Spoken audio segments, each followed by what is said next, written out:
Pessoal, a verdade sempre aparece. É inevitável que uma mentira, mesmo que ela seja contada muitas vezes e com toda a força do aparato estatal, da mídia, ela não se torna realidade. Mais uma das mentiras que foram expostas contra o Bolsonaro caiu por terra. Pois é, Bolsonaro, ouso dizer que talvez tenha sido uma das figuras mais atacadas, né, detonadas e destruídas por parte da imprensa durante todo esse período de governo dele. No último editorial, eu coloquei um vídeo do Viegas. E alguns de vocês até fizeram críticas. Ah, mas ele criticou o Bolsonaro. É o ponto de vista dele. Mas eu entendi o que ele quis dizer. Que o Bolsonaro, voltando à presidência, tem que estar preparado para enfrentar de novo toda aquela destruição que a mídia fez contra ele e contra todos os seus aliados. Isso é inevitável. Mas enfim, vamos mostrar para você qual é essa grande injustiça que fizeram com o Bolsonaro que agora caiu por terra. Bora entender? Não esqueça de se inscrever, curtir, compartilhar. Isso é muito importante para o nosso canal. Lembrando a você que os nossos livros estão disponíveis aqui para você fazer o download, tá bom? Vamos começar com essa matéria aqui. Pessoal, quem aí não lembra, né, do caso dos dois repórteres que foram assassinados na Amazônia e disseram que foi a mando do Bolsonaro. Assim como o caso Marielle Franco, que a culpa era do Bolsonaro, o caso também do Bruno e Dom, né, também eram responsabilidade do Bolsonaro. E aí a verdade veio à tona. Então, assim, cada uma das mentiras, e sabe qual é a insanidade da imprensa? É que ela espalhou muitas mentiras. Ela falou muitas coisas absurdas, atrocidades das piores o possível. Entretanto, essas atrocidades começam a cair por terra. Porque essas atrocidades, cada coisa que a imprensa foi contando, da Marielle Franco, mostrou que o Bolsonaro não tinha nada a ver com isso. Agora do Dom, e Bruno e Dom, mostra que o Bolsonaro não tem nada a ver com isso. Da Covid, mostra que o Lula agora pode ser indiciado pelo Ministério Público Federal por falta de atuação durante a Covid. Então, todo aquele aparato que foi feito para destruir a imagem do Bolsonaro está destruindo a imagem da própria imprensa. Eu, por exemplo, não tenho confiabilidade nenhuma na imprensa. Tá? Por quê? Porque ela construiu essa falta de confiança.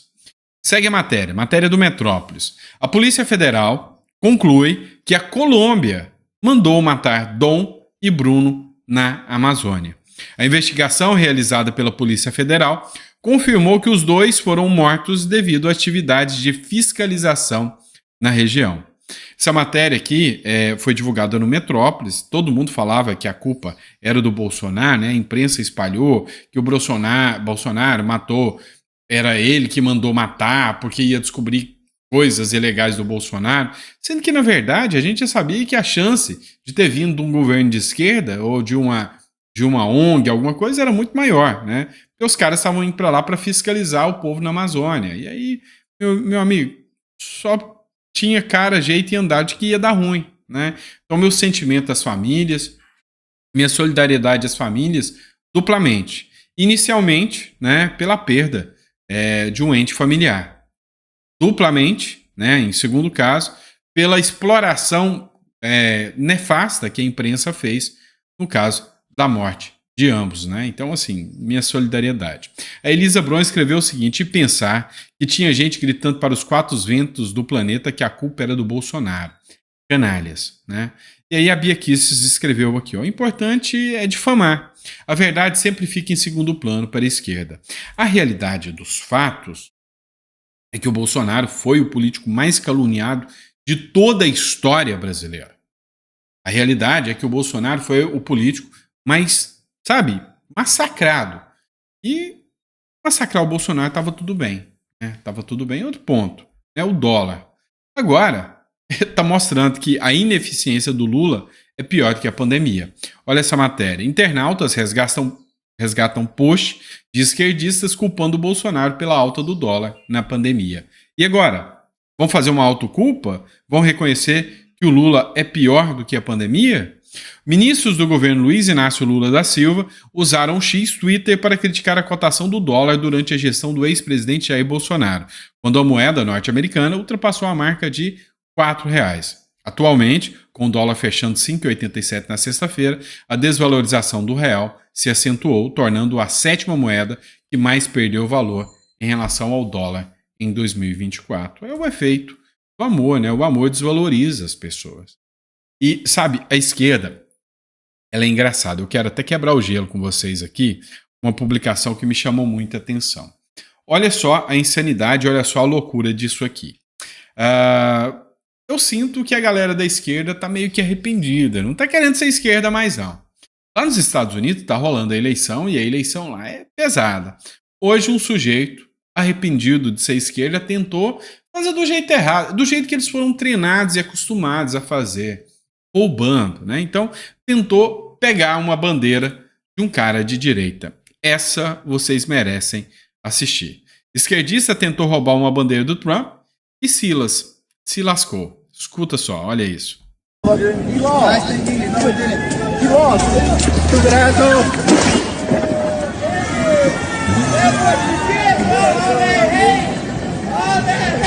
Burro, meu Deus. Dá 0 pra ele. Mas tem um presente a mais pra ele. Pera aí pra vocês verem. It's unfortunate that it happened, but man, that is. Oh, and now you got the cop. Oh man. Yeah, he spit on the guy. I know, he stepped on it. You know, I was the one paying attention. You know what I mean? You got all that. I did. You did? I did. E aí sai pianinho depois, né? Por que eu coloquei isso aqui? Para lembrar um fato para vocês. Vocês sabiam que o símbolo que representa a esquerda lá nos Estados Unidos é um burro? Sabia não? Pois é. Lá tem 2 símbolos. O símbolo dos democratas é um burro. E o símbolo dos republicanos é um elefante. Essa história começou lá em muitos anos atrás, quando um presidente, né, candidato pela esquerda, isso em 1700 e alguma coisa, um candidato da esquerda, ele falava tanta dilmês, ele era tão dilmês, que ele foi apelidado como burro. E aí um cartunista famoso da época fez um desenho de um burro com o símbolo dos democratas. E aí o símbolo hoje da esquerda nos Estados Unidos é um burro. Isso poderia ser aplicado aqui no Brasil também. Depois você dá uma olhada, tem uma matéria do CNN que tratou disso. E o símbolo dos republicanos passou a ser o elefante. Porque anos depois, esse mesmo cartunista fez um desenho mostrando um burro, né, fantasiado, e o elefante correndo do burro. Então, o recado que os esquerdistas quiseram passar para o elefante é: vocês são grandes, são fortes, mas vocês são burros. Vocês são medrosos. Vocês são medrosos. Então, ficou esse recado. A esquerda, né, é burra e a direita é grande, gorda e medrosa. Então, só para constar aqui. Eu acho que aqui, essa batida do carro aí representou muito bem o símbolo da esquerda. Vocês não acham? Deveria ser usado aqui no Brasil também. O símbolo do PT deveria vir arrastado uma carrocinha com um burro puxando, né? Mas vamos lá. Bora falar de Supremo Tribunal Federal. Gilmar Mendes declara inconstitucional a proibição de linguagem neutra em escolas de Votorantim, em São Paulo. Cidade bonita, gosto de Votorantim. O ministro do Supremo Tribunal Federal, Gilmar Mendes, votou pela inconstitucionalidade da lei que proíbe o uso de linguagem neutra em escolas do município de Votorantim, em São Paulo. O julgamento começou na última sexta-feira em plenário virtual e se estenderá até a próxima segunda-feira. De acordo com Gilmar, que também é relator do processo, mudanças na diretriz e base da educação, bem como sobre normas de uso da língua portuguesa, são decisões exclusivas da União. Por que eu usei essa matéria? Essa matéria sobre a educação é para falar sobre segurança pública. Para falar sobre segurança pública. A partir do momento que eu criar o SUSP, a partir do momento que eu estabelecer que a responsabilidade de administrar isso já acontece hoje no Brasil, de administrar toda a segurança pública é da União, tudo que os estados tentarem fazer para conter a criminalidade, o destino vai ser o mesmo dessa lei. Outra questão, eu não posso proibir a linguagem neutra nas escolas, né? Mas a leitura bíblica pode ser proibida nos intervalos. Você entende essa discrepância e essa desproporcionalidade? O Olavo de Carvalho mesmo, ele já falava que a luta já não é mais entre valores de direita e esquerda. Se tornou uma luta de um lado contra o outro, né, do bolsonarismo contra o petismo, porque os valores já foram deturpados há muito tempo, né? Ou seja, já foram deturpados. Então, o que resta hoje é brigar para um lado ou para o outro, porque mesmo que entre o Bolsonaro, o sistema não deixa o Bolsonaro atuar. Entendeu? É tenso. Vamos falar de uma matéria aqui do Brado Jornal. Polícia Federal concluiu que militar da Marinha e irmão que ameaçaram Moraes atentaram contra a democracia. E a pena pode chegar até 8 anos. Não, olha a insanidade. Eu quero ver se eu pego o nome dos indivíduos aqui. Não tem o nome deles. Segundo o fuzileiro naval Raul Fonseca de Oliveira e o seu irmão Oliverino de Oliveira Júnior, de 41 anos, né? Que essas duas figuras geniais resolveram fazer? Aí, não tá fazendo nada, não? Não. Vamos fazer o seguinte, vamos começar a mandar e-mail de ameaça pro Alexandre de Moraes, dizendo que a gente vai acabar com a vida dele. Olha que ideia genial e inteligente. Então começaram a mandar e-mail, os dois irmãos, pro Alexandre de Moraes. É óbvio que isso ia dar ruim. O que os caras acham? Que iam matar ele do coração na hora que eles abrissem um e-mail? Me ameaçou. Para. Caramba, é tanta burrice em algumas pessoas que não tem sentido. Um fuzileiro naval, gente. Para. O cara vai ser condenado. Agora, isso aqui é o ponto-chave da matéria. Ameaça contra a democracia. 8 anos. Peraí, os caras jogaram futebol com a cabeça do Bolsonaro. E-mails de ameaça era todo dia. Tinha jornalista falando que queria a morte de Bolsonaro. Isso não é ameaça contra a democracia. Ameaça contra a democracia é só quando a ameaça é contra os deuses supremos. E não estou aqui chancelando a ameaça de jeito nenhum. Existe discurso de ameaçou a democracia. Não, é crime de ameaça como qualquer outro. Crime de ameaça contra qualquer cidadão. Tá? Cara, uma deputada do PT está recebendo ameaças pesadíssimas no seu e-mail, sabe? Chamando ela de, nomes ofensivos da esquerda, ofensivos contra ela, perdão, chamando de nomes ofensivos, e ela é da esquerda, é uma deputada do PT, mas a gente não pode chancelar isso. O cara tem que responder por racismo, sabe? Chama ela de negra, de fedida. O cara tem que responder, tem que apodrecer atrás das grades pelos crimes que já estão previstos na lei. Agora, fazer uma ameaça ao ministro não é fazer uma ameaça à democracia, é ameaçar um ministro. Vamos deixar bem claro isso aqui. Então, a lei ela tem que ser cumprida. E o cara que ameaçou o ministro mandando e-mails de ameaça, o cara tem que ser punido. O cara é um criminoso. Vamos ser sinceros, vamos passar pano não. Não dá para fazer ameaça. Da mesma forma que o cara da esquerda, que ameaçar qualquer um de direita, também tem que ser punido. Mas tem um crime específico que trata disso? Não. Agora, pegar e-mail de ameaça e falar que é atentado à democracia para atacar 8 anos, cara, isso chega a ser imoral. Chega a ser imoral. Vamos lá, pessoal. Matéria, e isso, lembrando que foi a Polícia Federal que chegou a esse entendimento, né? Vamos lá, matéria, tá? Do Correio Brasiliense. Condenada mulher que ofendeu Flávio Dino e seguranças dele em shopping. Estou falando sobre essa polarização, tá? Flávio Dino, em 2023, enquanto era ministro da Justiça, foi num shopping com seguranças e aí o povo começou a xingar o Flávio Dino e os seguranças e aí fez ameaças e a mulher foi condenada por danos morais, R$ 2.840 para cada um dos seguranças do Flávio Dino, tá? Aqui não constou quantas seguranças que eram. Se eram 10, é 2.800 para cada um. Se eram 2, é 2.800 para cada um. Tá, essa mulher deveria ser condenada? Depende, né? Da forma que aconteceu, se ela realmente partiu para o ataque, ela tem que ser condenada.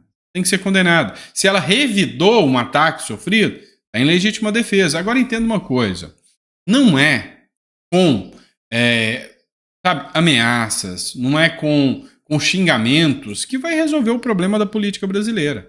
A insatisfação é clara. É simples.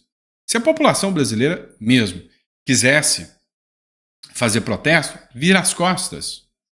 Ignora. Sabe? Melhor caminho. Agora sair xingando. E aí, é lógico que eles vão usar. Até estranhei dessa mulher não ter sido condenada nesse sentido, né? E aí entra aquela questão. Nós somos defensores do rigor da lei. Ou seja, defendemos que a lei torne-se ainda mais severa. Como, por exemplo, com criminosos que fazem ameaça. E aí, eu acabei de mostrar 2 conteúdos para vocês. De que um é de ameaça por e-mail, outro é uma discussão. E aí, eu vou colocar um vídeo aqui do Jeffrey Chikine. Você acha que menor de idade tem que ser punido igual adulto, se sabe o que está fazendo? Eu acho que sim. Mas aí é a grande questão, né? O que se deve é ter uma lei dura, mas uma lei que sirva para todos. Me dá medo, no Brasil, ter uma lei dura que só vai servir para um lado político. Não, você é desse lado político? Então a lei serve para você. Ah, não, eu não sou desse lado político, eu sou do outro. Ah, não, então pode fazer qualquer coisa. Não é assim? Olha só esse vídeo aqui do Jeffrey Chikine, do doutor. Você tá vendo essa criança? Um menino de 11 anos está sendo preso como adulto na Flórida por ameaça. Esse menino, ele fez um vídeo com os amigos e disse que mataria todo mundo na escola. Olha lá, foi preso, algemado e jogado atrás das grades, sem refresco. É a lei americana. Esse menino foi preso, gente, por ameaça, coisa que no Brasil não dá nada. Essas armas foram encontradas na casa dele. São todas armas de mentira, todas armas de brinquedo, de airsoft. Ele não foi preso por porte ilegal de arma. Ele foi preso por ameaça. E aqui no Brasil não configuraria nem ameaça, porque é mera cogitação. A nossa lei diz que pensar em fazer algo, cogitar fazer algo, não configura crime. Esse aqui é o xerife da cidade responsável pela prisão. Ele disse nessa entrevista que o pai e a mãe que não educar o filho, ele educará. E que toda criança e todo adolescente que ele prender, ele vai divulgar o nome, vai divulgar a imagem, como ele fez nesse caso. Ele disse que nos últimos dias receberam 54 ameaças de atentados em escolas na Flórida. Diz aí, o que você achou disso? Justo? Injusto? Queria uma lei assim no Brasil? O que vocês falam? Eu queria uma lei assim no Brasil. Eu queria que realmente o pai tem que aprender a educar o seu filho. O filho que vai lá e faz um vídeo falando que vai matar todos os seus coleguinhas num lugar como os Estados Unidos, e aí? Óbvio que tem que ter punição, tem que dormir um dia na cadeia para começar a aprender. Então, assim, hoje a gente tem uma esfera de pais relapsos que deixam os filhos fazerem qualquer coisa. E sim, acho que tem que ter punição sim. Reitero a vocês, minha preocupação é que esse tipo de punição só alcance os filhos de um, só alcance alguns, né? Matéria do Flávio Bolsonaro, e aí já não é uma questão de lei, é a questão de quem aplica as leis, né? Carlos Bolsonaro escreveu o seguinte: o presidente Bolsonaro está com o passaporte retido pela Polícia Federal há quase um ano, impossibilitado de cumprir as agendas políticas em outros países, mas é tudo coincidência nessa democracia inabalável. Que bom que não vivemos na Venezuela nem na Nicarágua. Pois é. Olha, o que acontece? Muitas pessoas até ironizaram aqui na publicação do próprio Carlos Bolsonaro, né? Carlos Barbosa, né? Escreveu o seguinte: Jair fez ótimas indicações ao STF. O Centro-Sul Agro escreveu: é o efeito das 4 linhas, né, Carlos? Ou seja, é uma crítica muito, muito ferrenha, né? Porque o próprio Olavo de Carvalho, aqui ó, isso aqui é tudo no comentário do Carlos Bolsonaro. O Bolsonaro teve uma grande chance de colocar todos esses esquerdistas na cadeia quando ele era presidente, mas não fez, quis jogar dentro das 4 linhas. Hoje está sendo sufocado pelo sistema podre. A frase do Olavo de Carvalho, que ficou muito conhecida e ficou célebre, né, do Olavo de Carvalho, era: se o Bolsonaro não prender, né, os membros dos sistemas esquerdistas pelos crimes que eles cometeram, ele será preso por crimes que não cometeu. E é isso. Hoje, o Bolsonaro já é um condenado, de certa forma. Como assim, doutor? Você está falando uma loucura. E o princípio da inocência, o Bolsonaro nunca foi condenado. Peraí, não é isso que eu estou explicando. Bolsonaro já é uma figura condenada pelo sistema. Sim. O cara já não tem passaporte. Já não é uma pena aplicada a ele. E isso não vai acabar. Vai chegar 2026 e o Bolsonaro ainda está sem passaporte. Então, Ele é um preso aqui dentro do Brasil, ele não pode sair do Brasil. Correto? Daqui a pouco, tiram as redes sociais dele. Não sei como que não tiraram ainda. Né? Daqui a pouco tiram as redes sociais dele. Então o Bolsonaro é uma figura que dentro do Brasil ele não tem, sem sombra de dúvidas, qualquer liberdade mais. Então, sim, ele já é um condenado pelo próprio sistema. É isso que eu digo para vocês. Bom, pessoal, é isso, tá? Obrigado por ter acompanhado. Quem ficou até o final, coloca no comentário. Ficou até o final. Gostei do conteúdo. Daqui a pouquinho a gente volta com mais conteúdo para vocês, tá bom? Abraço e até 9 horas da noite.